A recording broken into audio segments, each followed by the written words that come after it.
How's it going, guys? So it's time for another retrospective in the Sonic the Hedgehog series. And what game is it going to be this time? It's going to be the premiere game in the series.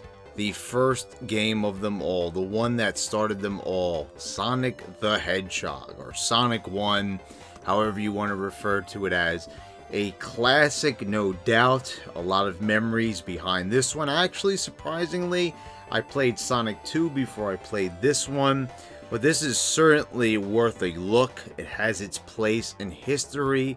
Let's, delve into the memories, the lore, and the history.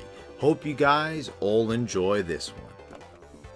So let's start off, as I did in my Sonic 2 retrospective, by talking about that oh-so-classic intro. And I need to really ask, what is up with Sonic's fingers in these intros? You know, when you really think about it, why is he waggling his finger back and forth? He's holding up his index finger and moving it from side to side, which this is mostly known as the universal sign for no or no way. At least it is here in the States. And you could probably make the argument, oh, well, this is the first game. So that's why he's holding up, the one finger. Oh, really? Well, how did they know that there was going to be a sequel? This is the first game in the series. Now that I think about it, in the Sonic 2 intro screen, it looks like Sonic is telling you to get the F out of here. Look, he's pointing the finger get out of here, pal. Don't even bother playing my game. So is that what they're saying here in the Sonic 1 intro? Is he saying don't even bother with this game.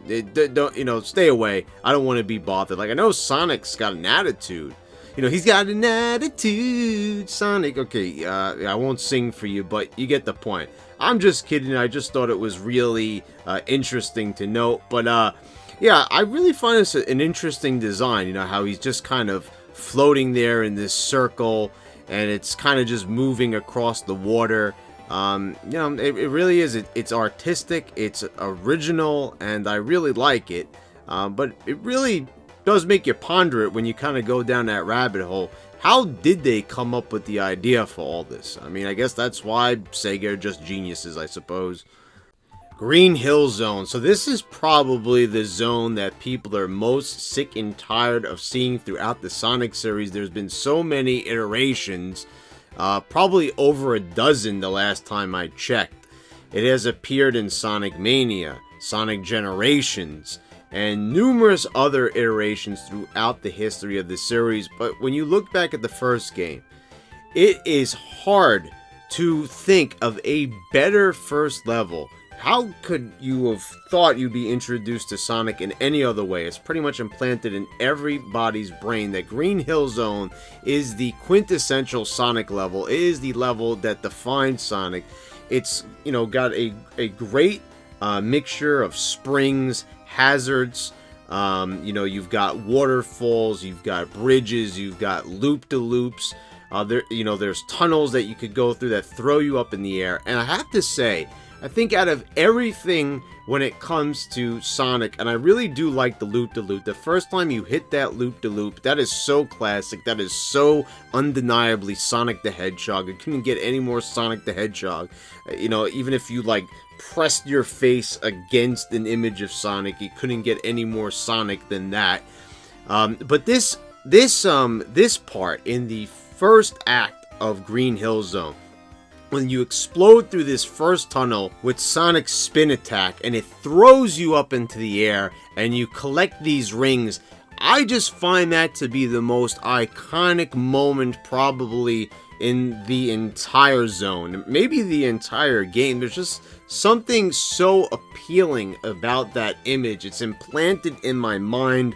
I saw it so many times as a child throughout my countless playthroughs of the game, and that is what I really remember really most about it. You've got the loop-de-loops, but that particular moment is what really does it for me and really gets the nostalgia vibes flowing throughout my mind. And that classic Robotnik boss, think about it, this is the first time we're introduced to Dr. Robotnik with this ball and chain, and it's so classic. And a lot of people say that it's easy, but even during my latest playthrough, somehow, someway, I always manage to get hit by it. So it's not really as easy as you think. I mean, you could just simply collect your rings and make short work of this boss, so it's not exactly difficult. But I think more people get hit by this boss more than they care to admit. So this is just simply classic. This is undeniably, as I said, Sonic the Hedgehog from head to toe, or from head to sneakers. Green Hill Zone is what it means to be a Sonic level. And they might not admit it, but you know that deep down all Sonic fans probably consider Green Hill Zone to be one of their favorite Sonic levels of all time, despite how much they say that they hate it and it's overdone to death. You know that there's no way that you can completely dismiss this level as absolutely classic. And let's talk a little bit about the special stages before we move on to the next zone. So, when you collect 50 rings and you make it to the end of an act, you get to jump into one of these big rings. So you have 2 opportunities to do this in a zone. It could be in the first act and the second act, because the third act contains the boss, so you're not going to be able to do that. And these stages consist of a rotating maze. A lot of people hate these stages, but I am actually here to say that I like these stages better than the special stages in Sonic 2. Why? Because they're possible to do in single player. I talked about this extensively in my retrospective of Sonic 2 about how those stages are mind-numbingly difficult and pretty much impossible. If you have Tails with you, they are definitely impossible. With Sonic alone, you could only really get up to so many emeralds before it becomes impossible to do it on your own. So you have to call in question the design choice of those special stages. See, here I don't really have a problem. People might get frustrated when they hit those red goal spheres, but I have to say that I really don't mind. You know, if you mess up, you know, you could try again in another act of another zone. You know, and I just like it. You know, you have these diamonds that are blocking the emerald. I like how you're floating in the air. It's very trippy. The backgrounds change with fish and different designs.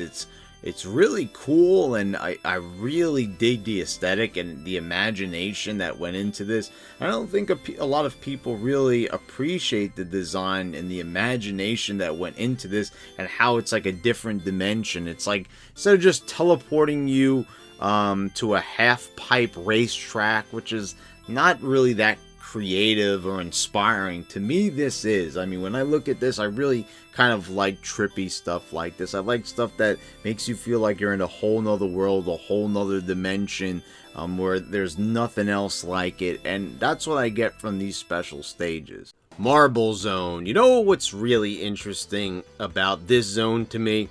The fact that this is the very first Sonic game, and they decide, you know, let's let you unleash your speed in the first level, but in the second zone we're going to slow it all down. A lot of people don't like this level. A lot of the negative Sonic fans, which I noticed there are a lot of younger fans that like to point out about the fundamental flaws that are in these early Sonic games, even though they're the best games of all time. I gotta tell you something. I really do like listening to the younger crowd, and I do always give those videos a listen. But I gotta tell you, it kind of always irks me when these new fans, you know, they didn't grow up with this series, so they don't know the nostalgia, or they can't recognize it. And I get that, you know, so they feel like they're probably the perfect people to criticize these series, and, you know, they want to be the odd man out. But when you think about, like, today's gaming, and, you know, today's gaming lacks a lot of imagination in a lot of departments. Not all games, but, you know, in a world of endless sequels, you know, and 1,000 Assassin's Creed games and Call of Duties every couple of months, it seems like, you know, the newer generation has kind of lost sight of what made classic games so great. And so, you know, they try to make, like, these games are flawed, and that, you know, things are a lot better now. I think that the Sonic the Hedgehog games for the Genesis are damn near perfect. You know, I'm sick and tired of like, oh, you know, this and that. You know, where was I? Oh, yeah, we were talking about Marble Zone. So, okay, I like this level. I like the aesthetic. It's really interesting. I don't know exactly what it's supposed to be. It's just a place with a lot of lava, but I always like the blue tiles in the background. And this definitely is a slower paced level. There's a lot more hazards than there were in the first level, but that makes sense because the game is getting progressively more difficult. One of the most memorable parts of Marble Zone for me was this part right here when you're chased by a wall of lava.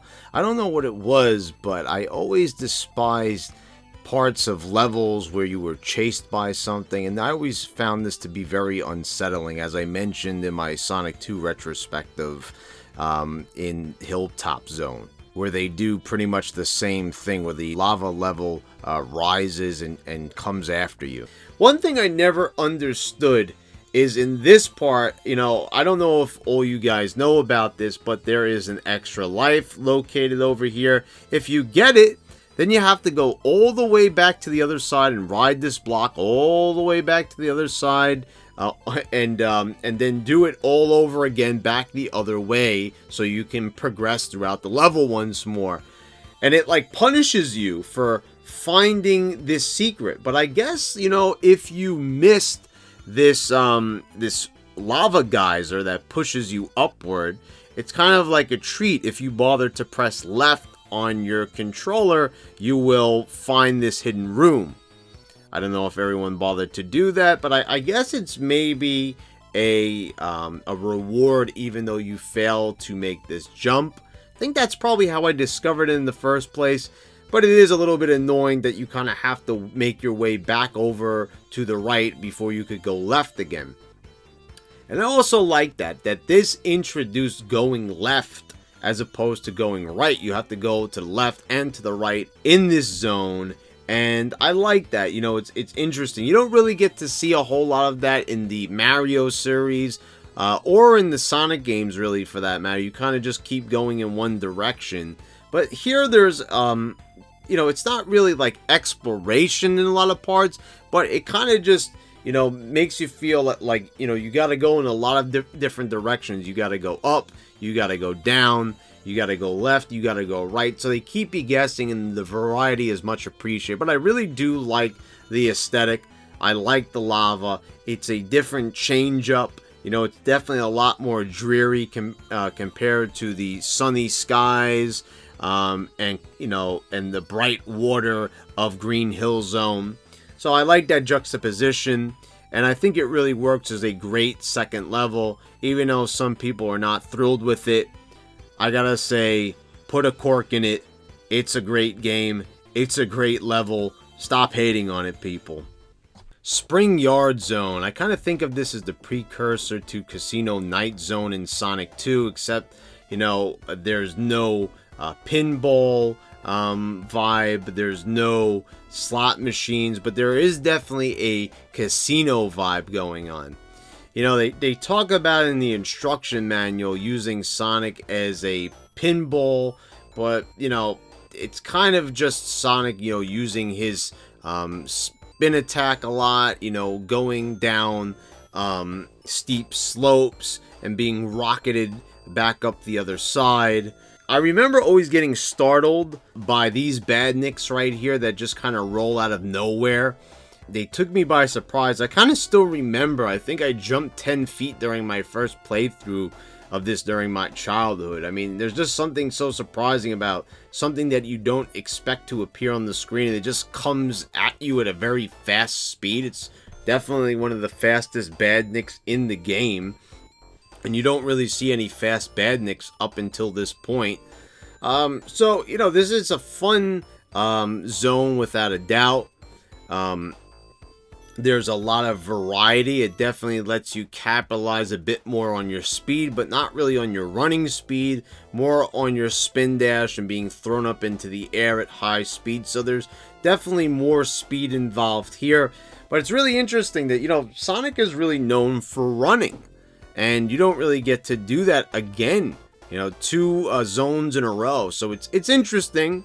And I definitely get, I see where a lot of these fundamental flaw people are coming in with these criticisms.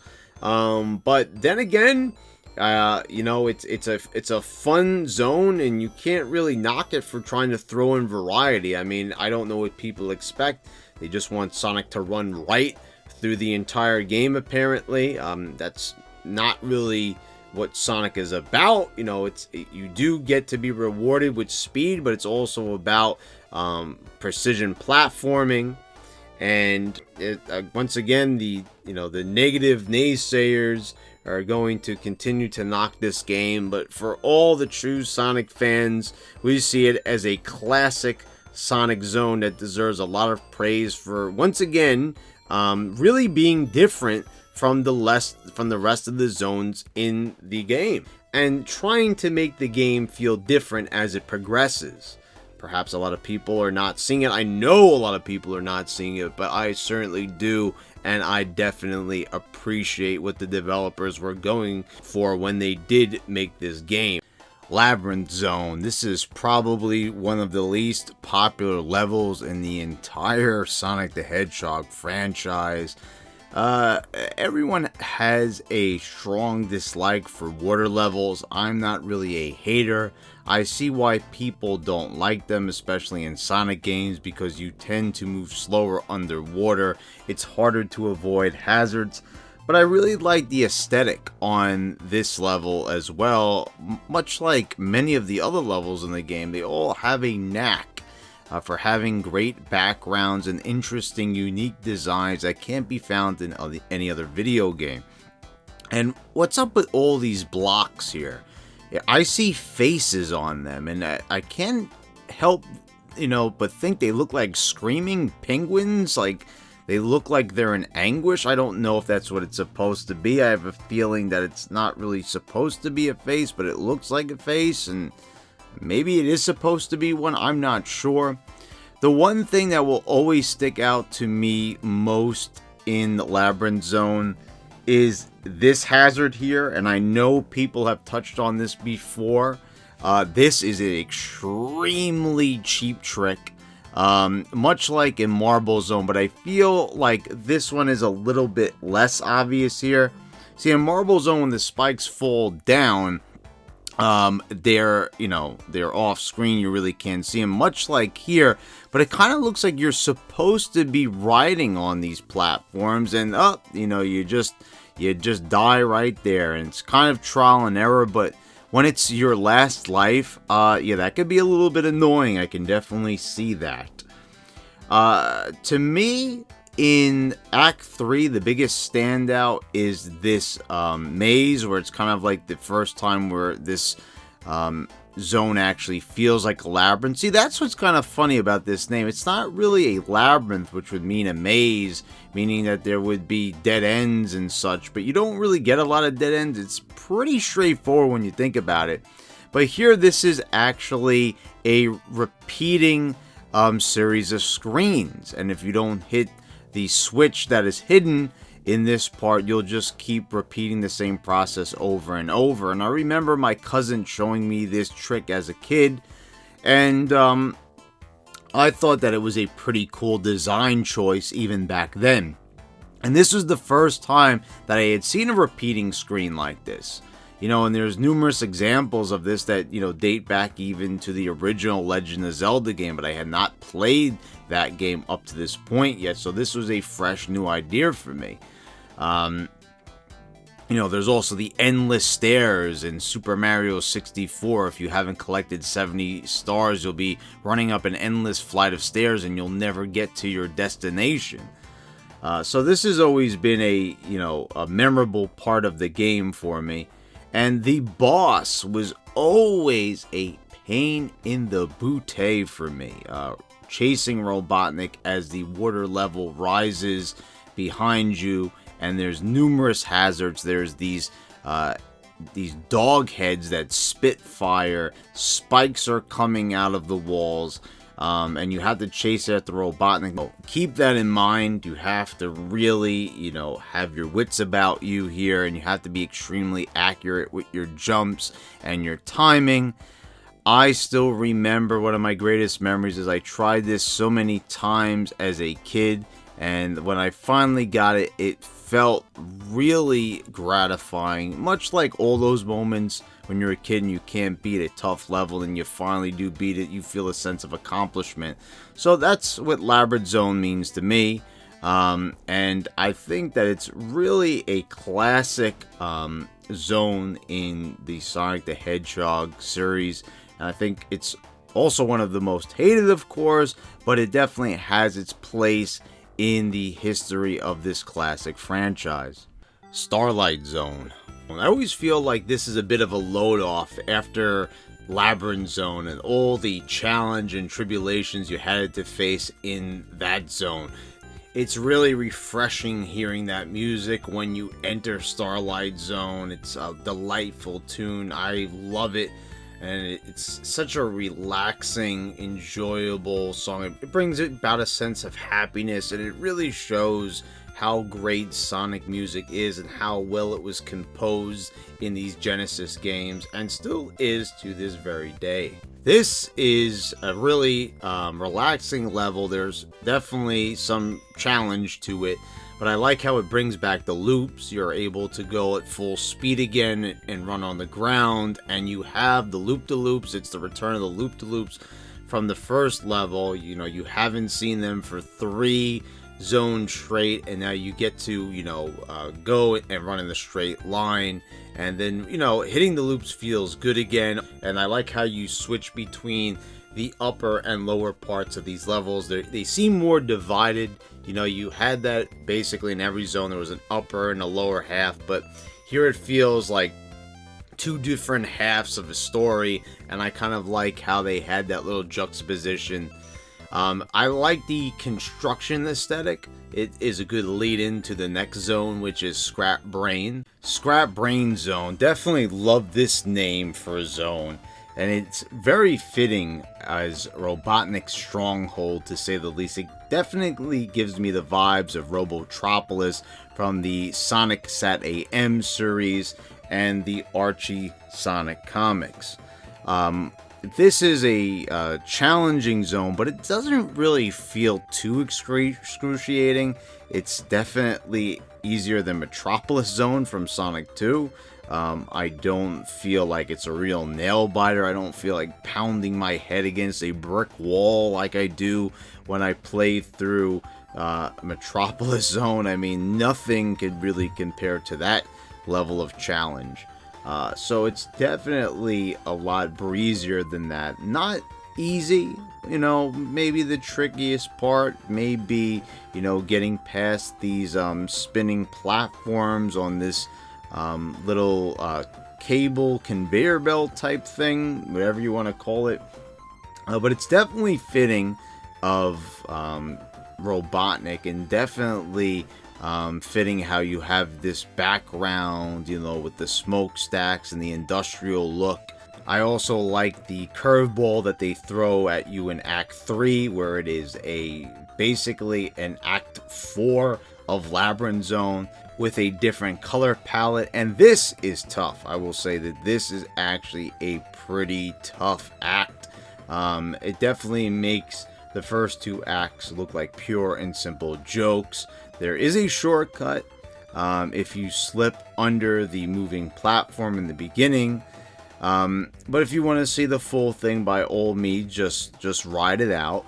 But I like this, and I like the little cutscene with Robotnik jumping on the button, tricking you, making you think you're just about to square off against him, and it turns out to be a trap.